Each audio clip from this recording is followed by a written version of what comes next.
আমি ম্যাক্সিমাম 2 লাখ টাকাত আমি ইয়াতে কৰিব পাৰিম যিখিনি মেডিসিন বা যাৰ খৰচ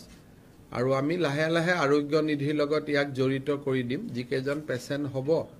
আমি দুখিয়া হলেতো আমি ইয়াত বিনা পইচাতে কৰি ল'ব পাৰিম আৰু আমাৰ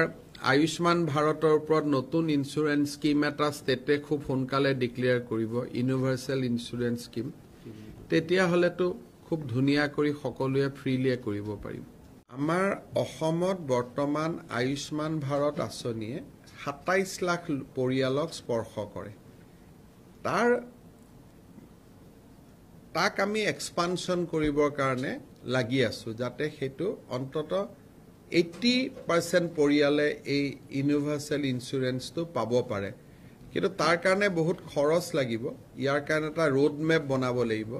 অলপ সলপ ৰাইজৰ পৰাও টকা ল'ব লাগিব গতিকে এই গুটেই স্কিমটো আমি ধুনিয়াকৈ বনাই আছো যাতে ইউনিভাৰ্সাল হেলথ কেয়াৰলৈকে আমি যাব পাৰো অন্তত বছৰত 5 লাখ টকা যাতে ট্ৰিটমেন্ট পাব পাৰে